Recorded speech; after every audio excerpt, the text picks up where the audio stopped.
Around the Cosmic Campfire by Toni Wright. Chapter 19. I Won't Leave Without Her. It was a long haul back down to Texas, and by the time we got to Arkansas, it was clear we'd had enough driving.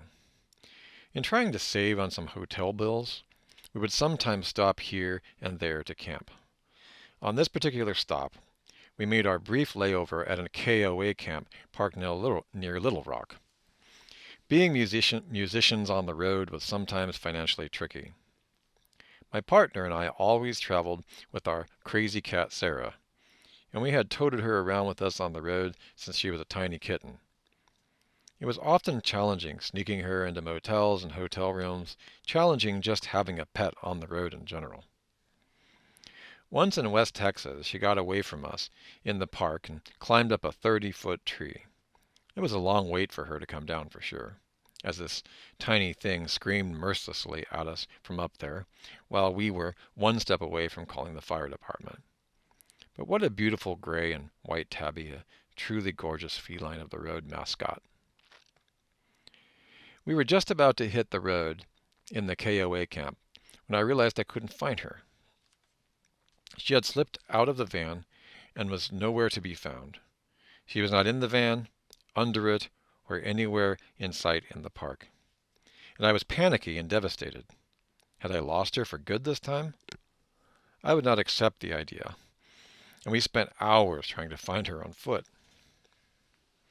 We had both searched under the mobile home near our site that looks like some kind of an office for the park. It had a metal skirt around the bottom of it, but we could shine the flashlight under there and see that she was not there. Had someone stolen her? I could not fathom it. As my partner Don and I walked up and down rows of nearby cornfields with corn in full height and majesty, we found nothing. No sign of her. No sound of her. She was good at coming when called, especially when she was afraid.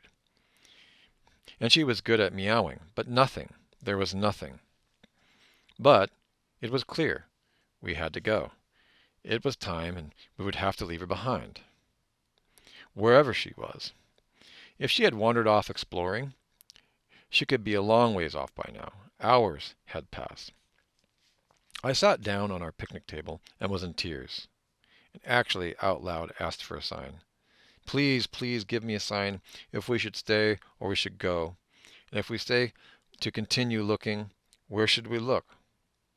I was suddenly adamant that I was not going to leave without her. At that moment of my sloppy nose and heaving, that total body involvement kind of crying, that hysterical feeling dissipated. I looked up, and I had a yellow butterfly land right upon me. There, right there on my arm. Then another one. Then another one. Then I was surrounded by yellow butterflies, flying all around me, all around my head and upper body. There must have been 25 or 30 of them. They were flitting gently all around me, and only me, somehow letting me know they were certainly my sign. I grabbed my flashlight with a renewed mission, and with the vengeance of knowing suddenly and mysteriously where to go, I ran to the mobile home and got on my belly and shined the light once again into every far corner in that dark space. She had to turn her head just the right way for her eyes to catch the flashlight, just the right way. At that perfectly timed moment, I did see her eyes light up in the light. There she was. Oh, my sweet little kitty. There she was. We worked our way under the trailer space and grabbed this scared little puff of a goofy cat and held her close. I almost collapsed in such relief. When it was all over, there was not a yellow butterfly in sight. Not one. Had some soul guide heard me actually cry for help? Did the butterflies speak to me in some way? Was I transmitting from my antenna and the butterflies connected to my station? Were we all plugged into the God station at that moment? Do butterflies hear and feel and intuit? I don't know. It almost sounds absurd. But if they were sent to me, some amazing sign for me, then it really did work, and I was grateful that I had my antenna up to receive their messages. To this day, almost 40 years later, a yellow butterfly in my garden almost brings a tear to my eye. Sarah, my sweet kitty, as well as my partner Dawn, and my road journey as a singer, not to mention my now fleeting youth, have all faded out of sight as I navigate this new segment of my life.